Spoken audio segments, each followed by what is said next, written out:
দেখো, তোমাদের জন্য আরেকটা নতুন ভিডিও নিয়ে চলে এসেছি। আজকে আমরা আলোচনা করব ভারতের নদ নদী নিয়ে।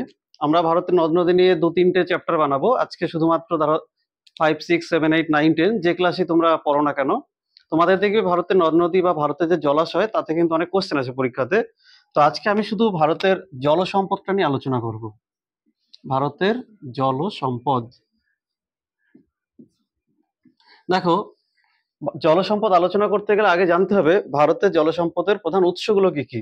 তাহলে প্রথমে আমাকে কয়েকটা পার্টে ভাগ করে নিতে হবে যে ভারতের কোথায় কোথা থেকে আমাদের এই জলটা আসছে, তারপর তো সে সম্পদ হবে। তো ক্লাস 9-এ যারা পড়ো অলরেডি তোমরা কিন্তু এই সম্পদ সম্পর্কে কিন্তু একটা ধারণা তোমাদের আছে। সম্পদ সম্পর্কে কি আছে? যে যে জিনিসটা আমরা ব্যবহার করি সেই ব্যবহারের কার্যকারিতাটা কিন্তু সম্পদ বলে। ধরো এই যে আমার হাতে একটা মার্কার আছে, তাহলে এই মার্কারটা দিয়ে যে আমি লিখছি, তাহলে এই মার্কারটা এখন কিন্তু সম্পদ।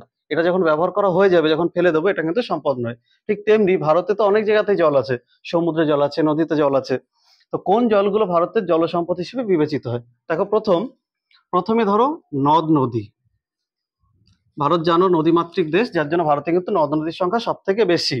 মানে ভারতে তুমি উত্তর ভারতে যাও, দক্ষিণ ভারতে যাও, পূর্ব ভারতে যাও, পশ্চিম ভারতে যাও, যেখানেই যাও না কেন এখানে কিন্তু এই নদ নদী বেশি দেখতে পাবে। তাহলে ভারতের একটা জলের প্রধান উৎস হচ্ছে নদ নদী।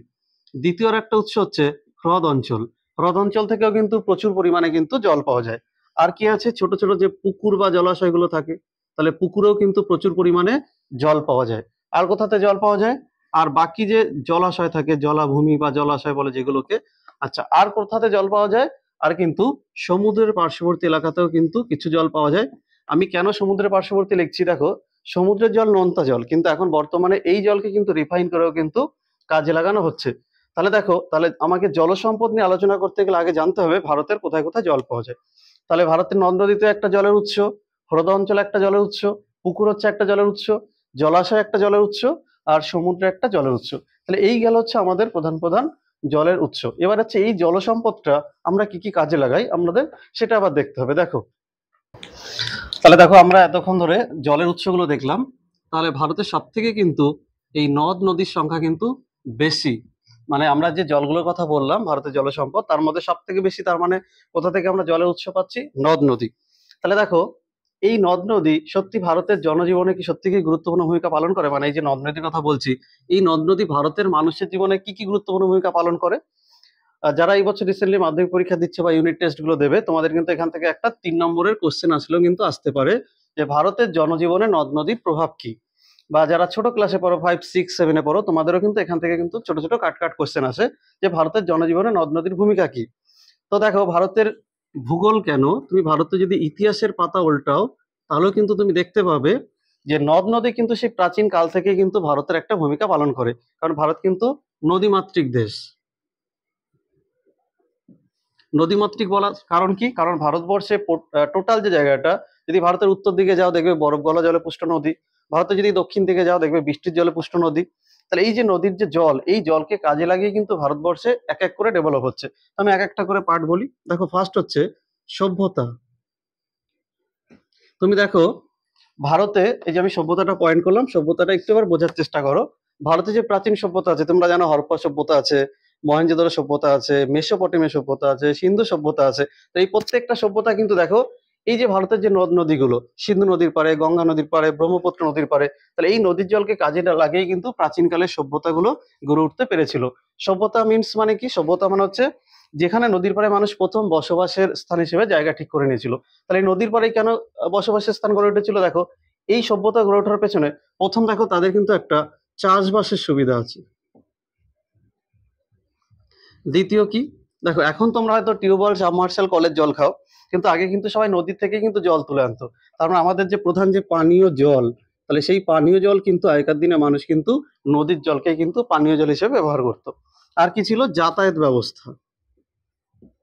এই যাতায়াত ব্যবস্থা বলার কারণ, এখন তোমরা ধরো ট্রেন, বাস বা এইসবে যাতায়াত করো, কিন্তু তখনকার দিনে কিন্তু একমাত্র নদীতেই যাতায়াত ব্যবস্থা হতো। তাহলে এখানে আমি সভ্যতার পাশে আরেকটা পয়েন্ট রাখতে পারি, তাহলে যাতায়াত ব্যবস্থা। এখনো তোমরা দেখবে এই যে গঙ্গা নদী, গঙ্গা নদীতে দেখবে ফেরিঘাট আছে। তোমরা যারা হাওড়া স্টেশনে গেছো, হাওড়া স্টেশনে, এই ধরো হাওড়া স্টেশনে এখানে নামলে, এখান থেকে দেখবে বাবুঘাটে করে এখান থেকে কিন্তু লোকে কলকাতা যায়। তাহলে এই হাওড়া থেকে কলকাতা যাওয়ার জন্য এখনো কিন্তু এখানে জলপথে যোগাযোগ ব্যবস্থা আছে। আবার কেউ যদি তোমরা নবদ্বীপ মায়াপুরে যাও, তাহলে সেখানেও দেখবে এখানে নবদ্বীপ, গঙ্গা নদী পেরিয়ে এখানে মায়াপুর। তাহলে এখানেও কিন্তু এখনো এই জলের উপর থেকে কিন্তু যাতায়াত ব্যবস্থা চালু আছে। তাহলে আর কি আছে, আর দেখবে বন্দরের যে সুবিধা থাকে, যেখানে বন্দর থাকে সেখানেই কিন্তু কোনো না কোনো নদীর মোহনার কাছেই কিন্তু গড়ে ওঠে। যেন কলকাতার একটা বিখ্যাত বন্দর, তাহলে কলকাতার বন্দরে কিন্তু সেই গঙ্গা নদীর তীরে আছে, বা তীরে মানে মোহনা অঞ্চলে। আর কি তারপর আরেকটা যে দেখো, গঙ্গা নদীতে সব জিনিসপত্র এখন যেহেতু আপ ডাউন করার সমস্যা হচ্ছে, তার জন্য দেখবে হলদিয়া নদী আছে, তাহলে হলদিয়া নদীতেও কিন্তু বন্দর ব্যবস্থা আছে। তাহলে এই এক নদ নদীতে কিন্তু শুধু জলকে কাজে লেগে শুধু পানীয় জল হিসেবে তা নয়, কিন্তু সভ্যতার জন্য লাগতে পারে, যাতায়াতের জন্য লাগতে পারে, বন্দরের জন্য লাগতে পারে। আর একটা বেশি, যেটা সব থেকে ইম্পর্টেন্ট বেশি, সেটা হচ্ছে চাষবাস। দেখো এই নদ নদীর জলকে কাজে লাগিয়ে কিন্তু বর্তমানে চাষবাস হচ্ছে। ডিবিসির নাম নিশ্চয়ই শুনেছো। তাহলে এই যে ডিবিসি মানে দামোদর ভ্যালি কর্পোরেশন, তাহলে এই দামোদর ভ্যালি কর্পোরেশনের যে জল, সেই জলকে কিন্তু ছোট ছোট ক্যানেলের সাহায্যে ডিভাইড করে, ধরো এই যে দামোদর নদী, সেখান থেকে ক্যানেলের সাহায্যে এইভাবে ডিভাইড করে বিভিন্ন জায়গাতে, এ ধরো বর্ধমান, বীরভূম, বাঁকুড়া, এই যে এলাকাগুলো আছে, এই এলাকাগুলোতে কিন্তু এই চাষবাসের সুবিধা করে দেওয়া হয়েছে। তাহলে এই নদ নদী আছে বলেই কিন্তু আজকে ভারতে এত সুন্দর সভ্যতা গড়ে উঠতে পেরেছে। এই নদ নদী যদি না থাকতো, তাহলে কিন্তু ভারতে এত সুন্দর একটা সভ্যতা গড়ে উঠতে পারতো না। তাহলে ভারতের জীবনে কিন্তু এই নদ নদীর ভূমিকা কিন্তু অপরিসীম। এবার আমরা আরেকটু সামনের পার্টে যাব। তাহলে দেখো আমরা এক একটা পার্ট বুঝলাম। তাহলে তাহলে ভারতের যে নদ নদী আছে, তাহলে সেই নদ নদীর জল কি কি কাজে লাগানো হয়। তাহলে এখান থেকে সব থেকে বেশি একটা ইম্পর্টেন্ট কি বললাম, তাহলে চাষবাসে নদ নদী কিন্তু সব থেকে বেশি কাজে লাগানো হচ্ছে। এবার দেখো নদ নদী যতই থাকুক না কেন, ভারতের কৃষিতে কিন্তু জলসেচের কিন্তু অবশ্যই প্রয়োজন আছে।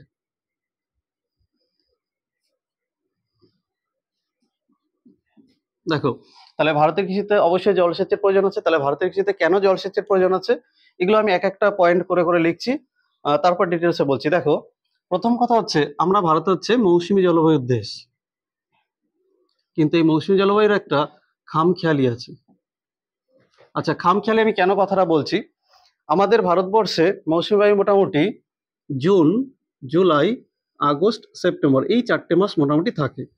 তো দেখো এখানে মৌসুমী জলবায়ু ঢোকার কথা কি মাসে, তার মানে জুন মাসে, আর মোটামুটি শেষের দিক থাকার কথা হচ্ছে সেপ্টেম্বরে। কিন্তু কয়েক বছর ধরে লক্ষ্য করে দেখা যাচ্ছে যে জুন মাসে ঢোকার কথা তার থেকে কিছুটা আগে চলে আসছে। আবার দেখা গেল সেপ্টেম্বরে মৌসুমী বায়ু মানে যেখানে যে দক্ষিণ পশ্চিম মৌসুমী বায়ু, যেটা অর্থাৎ বৃষ্টিপাত ঘটায়, তাহলে সেই মৌসুমী জলবায়ু কিন্তু এই সেপ্টেম্বর মাসে প্রত্যাবর্তন করার কথা, কিন্তু এখানে দেখা যাচ্ছে যে মাসের আগেই বৃষ্টিপাত ঘটাচ্ছে। কখনো কখনো দেখা যাচ্ছে যে যখন যাওয়ার কথা তার আগে থেকে বৃষ্টিপাত শেষ হয়ে যাচ্ছে। তাহলে এই যে খামখেয়ালিপনা, এর উপর ডিপেন্ড করলে তো হবে না, কারণ ভারতে যে ফসলগুলো হয় তোমরা জানো, বর্ষার উপর ডিপেন্ড করে যে ফসলগুলো হয়, সেই সময় বর্ষার জল অবশ্যই লাগবে। কিন্তু সেই সময়টাতে যদি বর্ষা না হয়, তাহলে কৃষিকাজও হবে না।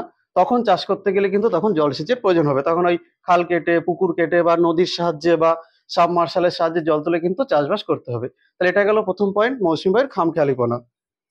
দ্বিতীয় যে পয়েন্টটা আছে সেটা হচ্ছে মৌসুমী বায়ুর স্থায়িত্ব।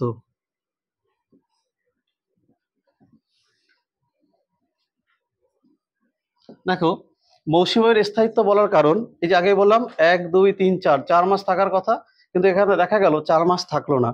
কোনো কোনো বছর দেখা যায় 2 মাসেই বৃষ্টি শেষ, কোনো কোনো বছর দেখা যাচ্ছে 6 মাস ধরে বৃষ্টিপাত হচ্ছে। তাহলে যে ফসলটা ধরো কেউ কেউ কিন্তু আমরা ধান চাষ করা হয়, সে ধান কি হয়, বর্ষার শুরুতে ধান লাগানো হয়, কিন্তু যখন ধান পাকার সময় হয় তখন কিন্তু বৃষ্টি হলে হবে না, কারণ তখন ধান যখন পাকে, তখন ওই যে ধানের ছোট ছোট দানাগুলো, ওগুলো যদি মাটিতে পড়ে যায়, তাহলে তার থেকে কিন্তু নতুন নতুন অঙ্কুর গজাবে, তখন কিন্তু ফসলটা নষ্ট হয়ে যাবে। তাহলে এই যে মৌসুমী বায়ুর স্থায়িত্ব, এটা যদি ঠিক 2 মাসের থেকে মানে যতটা থাকার কথা 3 থেকে 4 মাস থাকলে ঠিক আছে, কখনো দেখা যাচ্ছে 2 মাস, কখনো 6 মাস, তাহলে এর ফলেও কিন্তু ফসল ফলাতে অসুবিধা হচ্ছে। তাহলে তখনও কিন্তু কৃষিতে জলসেচের প্রয়োজন হচ্ছে। আর একটা তৃতীয় পয়েন্ট কি আছে, তাহলে একটা হচ্ছে মৌসুমী বায়ুর খামখেয়ালিপনা, মৌসুমী বায়ুর স্থায়িত্ব। আচ্ছা, এরপর যেটা আছে দেখো, আমাদের এখানে যে মৃত্তিকা আছে, এই মৃত্তিকার ধরন কিন্তু এক এক জায়গায় এক এক রকম। একটু ডিটেলসে বলি, মৃত্তিকার ধরন বলতে কি বোঝায়। ধরো তুমি এঁটেল মাটিতে চাষ করেছো, কেউ বেলে মাটিতে চাষ করেছে, আবার কেউ দোআঁশ মাটিতে চাষ করেছে। তাহলে বোঝো এঁটেল মাটি মানে কি, এর জল ধারণ ক্ষমতা কিন্তু অনেক বেশি, তাহলে এই মাটিতে কিন্তু জলটা বেশি থাকবে, তাহলে বৃষ্টিতে যেটুকু জল হবে সেটুকু জলে ধরে রাখতে পারবে। কিন্তু যে বেলে মাটিতে চাষ করেছে, এবার বৃষ্টির পরিমাণ যদি কম থাকে তাহলে তো জল ধরে রাখতে পারবে না। এই জল যদি ধরে রাখতে না পারে তখন কিন্তু তার এই জলসেচের প্রয়োজন হবে। আর দোআঁশ মাটিতে জল ধারণ ক্ষমতা কম, মাঝারি, তাহলে এঁটেল মাটিতে বেশি, দোআঁশ মাটিতে মাঝারি, আর বেলে মাটিতে কিন্তু কম। তাহলে সেই হিসেবে কিন্তু জলসেচেরও কিন্তু মাঝে মাঝে প্রয়োজন হতে পারে। আচ্ছা, আর একটা কি বললাম, তাহলে মৌসুমী খামখেয়ালিপনা, মৌসুমী বায়ুর স্থায়িত্ব, মৃত্তিকার ধরন, আর একটা হচ্ছে সব জায়গাতে কিন্তু সমান বৃষ্টিপাত হয় না, তাহলে সমান বৃষ্টিপাতের অভাব।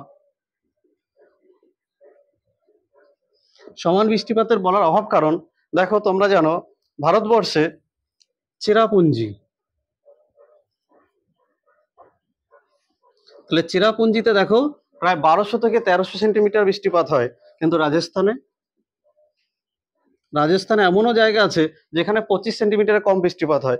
তাহলে এখানে ধরো ফসল ফলানোর জন্য যা বৃষ্টিপাত দরকার তার থেকে অনেক বেশি বৃষ্টিপাত হচ্ছে, আর রাজস্থানে ফসল ফলানোর জন্য যে বৃষ্টিপাত দরকার তার থেকে অনেক কম হচ্ছে, তাহলে সমান বৃষ্টিপাত হচ্ছে না। তাহলে যেখানে যেখানে বৃষ্টিপাত কম হচ্ছে সেখানে অবশ্যই জলসেচের প্রয়োজন হবে, যেখানে বেশি বৃষ্টিপাত হবে সেখানে জলসেচের প্রয়োজন তেমন হবে না। তাহলে বৃষ্টিপাতের এই অসম বন্টনের জন্য কিন্তু মাঝে মাঝে জলসেচের প্রয়োজন হয়।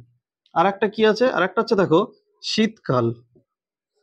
শীতকাল বলার কারণ দেখো, শীতকালে কিন্তু আমাদের জলবায়ুতে বৃষ্টিপাত আসে না, মানে আমরা যে মৌসুমী জলবায়ুতে থাকি, দক্ষিণ পশ্চিম মৌসুমী বায়ু ঢোকে যখন তখন বর্ষা হয়, শীতকালে যখন উত্তর পূর্ব দিক থেকে মৌসুমী বায়ুটা আসে তখন কিন্তু জলীয় বাষ্প থাকে না, তাই গোটা ভারতে কিন্তু তখন বৃষ্টিপাত হয় না। তাহলে শীতকালে যে রবি ফসলগুলো চাষ করা হয়, তাহলে এই রবি ফসলগুলো চাষ করবার জন্য কিন্তু জলসেচের প্রয়োজন হয়। মোটামুটি এই 4-5টা পয়েন্ট দেখলে কিন্তু তুমি একটা 3 নম্বর পেয়ে যাবে। মৌসুমী বায়ুর খামখেয়ালিপনা, মৌসুমী বায়ুর স্থায়িত্ব, মৃত্তিকার ধরন, সমান বৃষ্টিপাতের অভাব, আর শীতকালীন আবহাওয়া। তাহলে এই কয়েকটা পয়েন্ট লিখলেই হবে, আরো পয়েন্ট লেখা যায় কিন্তু তাহলে ভিডিওটা অনেক বড় হবে, কারণ এটা এখনো সামনে কিছুটা বাকি আছে। তাহলে ভারতের জলসম্পদ নিয়ে আলোচনা করতে গেলে আর একটা পয়েন্ট যেটা আলোচনা করতে হবে, তাহলে আমরা জলসম্পদের একটা দুটো করে পার্ট যেহেতু আলোচনা করলাম, তাহলে জলসম্পদের আর একটা পার্ট যেটা আলোচনা না করলেই নয়, সেটা হচ্ছে বহুমুখী নদী পরিকল্পনা।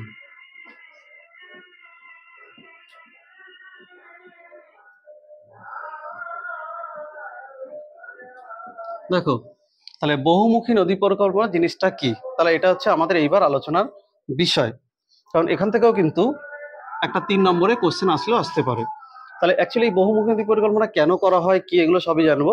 দেখো, আমি জাস্ট একটা তোমাদের ছোট একটা উদাহরণ দিয়ে বোঝাই। দেখো দামোদর নদী, এই যে দামোদর নদী, এই দামোদর নদী খামারপাত পাহাড় থেকে তৈরি হয়ে ঝাড়খণ্ড বিহারের পাশ দিয়ে হয়ে একদম পশ্চিমবঙ্গের মধ্যে দিয়ে বাঁকুড়া বীরভূমের মধ্যে দিয়ে গিয়ে গঙ্গাতে পড়েছে। বর্ষাকালের ধরো ব্যাপার, তাহলে এই বর্ষাকালে ধরো প্রচন্ড বৃষ্টি হলো পাহাড়ি অঞ্চলে, মানে ছোটনাগপুর মালভূমি অঞ্চলে, তাহলে এই যে বৃষ্টির জলগুলো ধুয়ে ধুয়ে দামোদর নদীতে আসছে, তাহলে এটা কোন কালের কথা বললাম, বর্ষাকালে। এখান থেকে নদী কিন্তু এতটা কিন্তু চওড়ায় কিন্তু বড় নয়। তোমরা যারা ধরো বর্ধমান দিকে থাকো তোমরা ভাবছো হয়তো দামোদর নদী অনেকটা চওড়া, না আসলে না। এখানে দামোদর নদী দেখা যাচ্ছে এখান থেকে এখানে চওড়ায় ধরো 1 থেকে 1.5 কিলোমিটার বা 2 কিলোমিটার, কিন্তু যেখানে দামোদর নদীটা শুরু হয়েছে সেখানে কিন্তু এতটা নয়, এখানে হয়তো 1/2 কিলোমিটার মাত্র, মানে 0.5 কিমি। আবার কোথাও কোথাও 2 কিমি চওড়া। তাহলে বোঝা গেল এক এক জায়গায় দামোদর চওড়া এক এক রকম। যাই হোক, তাহলে এখান থেকেই ছোটনাগপুর মালভূমি অঞ্চল থেকে প্রচন্ড জল, বৃষ্টিপাতের জল নিয়ে যখন নিচের দিকে আসবে, তখন এই বর্ধমান বীরভূম বাঁকুড়ার দিকে যে জায়গাগুলো আছে বা হুগলি জেলার দিকে যে জায়গাগুলো আছে, তখন কিন্তু জল ধারণ ক্ষমতা কিন্তু এতটা বেশি থাকে না, তখন এই দুদিকে কিন্তু আস্তে আস্তে প্লাবিত হয়ে কি হয়, তখন দুদিকে কিন্তু বন্যা হয়ে যায়। তাহলে দেখো, এই যে বৃষ্টির জলটা না কোনো কাজে লাগলো, উল্টে এখানে কি হলো, নিচের দিকটাতে এসে দুদিকে বন্যা ঘটিয়ে প্রচুর মানুষের কিন্তু প্রাণহানি করলো। তাহলে এটা আমার কোনোই কাজে লাগলো না। এইবার যারা নদী নিয়ে গবেষণা করে তারা দেখলো যে এই নদীটাকে কিভাবে কাজে লাগানো যেতে পারে। এইবার তখন কি করা হলো, এই নদীর উপরে অনেকগুলো বাঁধ দিয়ে দেওয়া হলো। বাঁধ মানে কি, যেখানে জলকে আটকে রাখা যায়। তাহলে ভালো করে দেখো, এই দামোদরের নদীর জলকে যদি আটকে রাখা হয়, পাঞ্চেত বাঁধ আছে, মাইথন বাঁধ আছে, তোমরা জানো এগুলো, যারা একটু পড়ো তারা জানো। এই যে আটকে রাখার ফলে কি হলো, এইবার কিন্তু বৃষ্টির যে জলটা হচ্ছে সরাসরি কিন্তু জলটা কিন্তু আর আসতে পারছে না। তাহলে এই যে দুই সাইডে যে বন্যাটা হচ্ছিল, তাহলে এই বন্যাটা কিন্তু আর হবে না। এটা যেমন ঠিক আমি একটা দামোদর নদী দিয়ে বোঝালাম, তাহলে এরকম ভারতবর্ষে অসংখ্য নদী আছে যে নদীর জলকে ঠিক এই একইভাবে কাজে লাগানো হয়, যাতে কিনা এই যে এইরকম সমস্যাগুলো না হয়। তাহলে এই ধরনের যে কাজগুলোকে বহুমুখী নদী পরিকল্পনা বলে, মানে একটা নদী, যে নদীটা আমাদের কাজে লাগছিল না উল্টে ক্ষতি হচ্ছিল, তাহলে সেই নদীটাতে কিভাবে বিজ্ঞানসম্মতভাবে ব্যবহার করে সেগুলো মানুষের কাজে আসতে পারে। তাহলে দেখো এই বাদগুলো দিই, তাহলে আমাদের কি কি কাজে লাগবে দেখো, আমি এক একটা পয়েন্ট ধরে ধরে বলছি।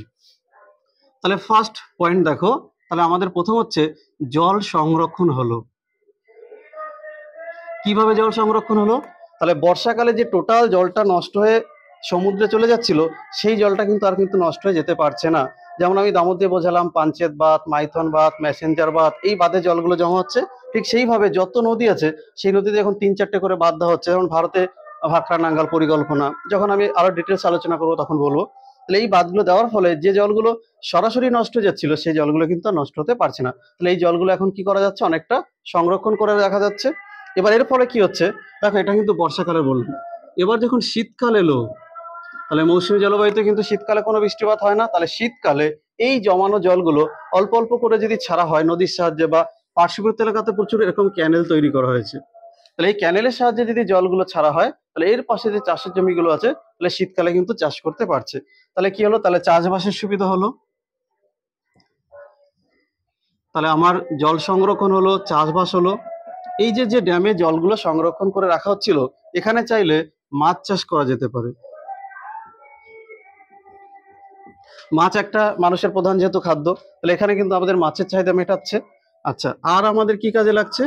জলবিদ্যুৎ। জলবিদ্যুৎটা কিভাবে হচ্ছে?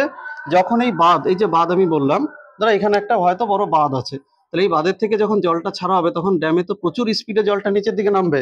তখন এইখানে কিন্তু তোমার হচ্ছে জলবিদ্যুৎ প্রকল্প তৈরি করে এখান থেকে কিন্তু প্রচুর পরিমাণে জলবিদ্যুৎ পাওয়া যেতে পারে। আর কি হতে পারে? পরিবহন। পরিবহন মানে কি, যখন এখানে জল ঠিকঠাক মতো থাকবে, তখন নৌপথে কিন্তু এই পার থেকে এই পারে, মানে ধর এই একটা নদী, এই পার থেকে এই পারে যাতায়াতের জন্য কিন্তু তখন তুমি এই জলপথটা কিন্তু ব্যবহার করতে পারবে। তাহলে যে নদীর জল কোনো কাজে লাগছিল না, সেটাকে জল সংরক্ষণ করা গেল, সেটাকে চাষবাস করা গেল, সেই জল থেকে মাছ চাষ করা হচ্ছে, সেখান থেকে জলবিদ্যুৎ তৈরি হচ্ছে, সেখানে পরিবহনের সাহায্যে যাতায়াত ব্যবস্থা করা যাচ্ছে। আর কি, যেখানে এই ড্যামগুলো তৈরি হয়, সেখানে দেখবে পর্যটন শিল্প গড়ে ওঠে। তোমরা যারা যারা বিভিন্ন জায়গায় ঘুরতে ভালোবাসো, আমি যে নামগুলো বললাম, মাইথন, মেসেঞ্জার, পাঞ্চেত, এই প্রত্যেকটা এলাকাতে কিন্তু প্রচুর পর্যটন শিল্প গড়ে উঠেছে, এখানে কিন্তু ঘুরে বেড়ানো হয়। তাহলে এই যে একটা নদী, যে নদীটা কোনো কাজে আসছিল না, তাহলে এই যে এতগুলো প্রকল্পের মাধ্যমে মানুষের জনজীবন, মানে যেখানে মানুষের জীবনে বিপদ ছিল, সেখানে মানুষের আজকে উপকারে এলো। তাহলে এই যে পরিবর্তনটা ঘটালো যে পরিকল্পনার মধ্যে দিয়ে, তাকেই কিন্তু বলা হচ্ছে এই বহুমুখী নদী পরিকল্পনা। বোঝা গেল?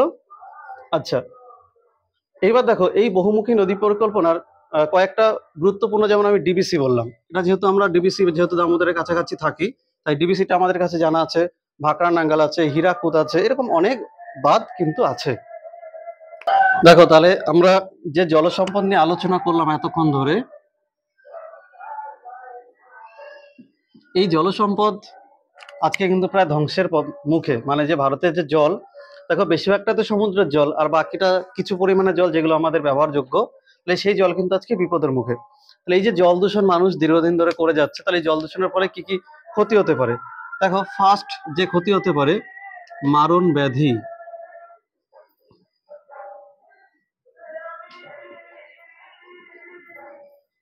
মারণ ব্যাধি মানে কি?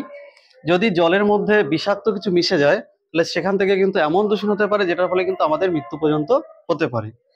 আর কি হতে পারে জল দূষণের ফলে? চাষের ক্ষতি। চাষের ক্ষতি কেন বলছি? তাহলে আমরা যে ফসলগুলো খাই, সেই ফসলগুলো কিন্তু প্রত্যেকটাই জলের উপাদান দিয়ে তৈরি, মানে জল থাকে সেখানে। তাহলে সেইখানেই যদি জল দূষণ ঘটে, তাহলে সেই ফসলদের থেকে কিন্তু আমাদের ক্ষয়ক্ষতির পরিমাণ বাড়বে। আর কি হচ্ছে দিনের পর দিন? আর্সেনিক দূষণ। দেখবে প্রচুর পরিমাণে কল, সাবমার্শাল, টিউবওয়েল এগুলো বসানোর ফলে কি হচ্ছে, এই যে ভৌমজলের যে লেয়ার, সেই লেয়ারটা কিন্তু আস্তে আস্তে নষ্ট হয়ে যাচ্ছে। ফলে ভেতরে যে মানে গভীর মাটিতে যে আর্সেনিকের লেয়ার, সেই আর্সেনিকের লেয়ার কিন্তু চলে আসছে। তাহলে এইগুলো যদি এইভাবে আসতে থাকে, তাহলে কিন্তু আমাদের দিনের পর দিন ক্ষতি হতেই থাকবে। তাহলে এগুলো জল দূষণের ফলে হচ্ছে। তাহলে এই জল দূষণ কি করে বন্ধ করা যায়, সেদিকে আমাদের নজর রাখতে হবে। তাহলে জল দূষণ বন্ধ করার জন্য কয়েকটা পদ্ধতি যদি বলি, ফার্স্ট যে পদ্ধতিটা আছে সেটা হচ্ছে সচেতন। মানুষকে সচেতন হতে হবে, কারণ এই জল দূষণের ফলে কিন্তু পানীয় জলের পরিমাণ আস্তে আস্তে কমে যাচ্ছে। দেখবে আজ থেকে 2 বছর বা কিছু বছর আগে, 3-4 বছর আগে, এক তো জলের সমস্যা হয়েছিল যে তামিলনাড়ু বলে যে জায়গা আছে, তামিলনাড়ু বলো, সেখানে দেখবে যে তেলের ট্যাঙ্কিতে করে, মানে রেল লাইনের উপরে ট্যাঙ্কিতে করে তেল যায়, সেখানে কিন্তু জল পাঠাতে হয়েছিল এই পানীয় জল খাবার জন্য। আচ্ছা, আর কি করতে হবে? আর হচ্ছে বেশি পরিমাণে নদী আর পুকুরের জল মানুষের কাজে কিন্তু ব্যবহার করতে হবে। বোঝা গেল? আর কি 3 নম্বরে আর একটা তুমি রাখতে পারো, দেখো শহরাঞ্চলে প্রচুর পরিমাণে বাড়িঘর এখন কংক্রিটে তৈরি হয়ে যাচ্ছে, রাস্তা পাকা, পিচ রাস্তা পাকা মানে কি সব ঢালাই। এবার ঢালাইয়ের ফলে কি হচ্ছে, বৃষ্টির জল কিন্তু মাটিতে ঢুকতে পারছে না। তাহলে আমাদের এই ভৌম জলের, আমাদের যে ভৌম জল তার লেয়ার কিন্তু নষ্ট হয়ে যাচ্ছে, ভৌমজলের যে লেয়ার। তাহলে ভৌমজলের লেয়ার ঠিক রাখতে হলে যাতে মাটির তলাতে জল প্রবেশ করে তার জন্য ব্যবস্থা করতে হবে। দেখবে তোমরা যদি স্কুল বা প্রাইমারি স্কুলে যদি যাতায়াত করো, অনেকেরা দেখবে টিউবওয়েল থেকে যে জলটা যাচ্ছে সেটা পাশে দেখবে পাথরের মতো মানে কিছু জায়গায় গর্ত করে কিছু পাথরের টুকরো রেখে জলগুলো মাটির তলায় পাঠানো হয়, যাতে ভৌমজলের লেয়ারটা ভালো থাকে। এইভাবে কিছু কাজ করলে কিন্তু জল সম্পদ সংরক্ষণ করা যেতে পারে। এবার এই যে তার মানে এগুলো গেল হচ্ছে আমার জল সম্পদ ক্ষতির ফলে কি হচ্ছে, এগুলো গেল জল সম্পদ কিভাবে আমার সংরক্ষণ করা যেতে পারে। আর বহুমুখী যে নদী পরিকল্পনাগুলো তোমাদেরকে বললাম সেগুলো কিভাবে কাজে লাগে। তাহলে এইভাবে হচ্ছে ভারতের জল সম্পদটাকে টোটালি কাজে লাগানো হচ্ছে। তো দেখো এই ভিডিওটা বড় হবে বলে আমি ভারতের নদ নদী নিয়ে কিন্তু এখানে আলোচনা করিনি। তাহলে আর একটা ভিডিও তোমরা রিসেন্টলি পেয়ে যাবে, সেটা হচ্ছে ভারতের নদ নদী। ভারতে যদি নদ নদী সম্পর্কে জানতে হয় তাহলে পরের ভিডিওটা দেখতে হবে।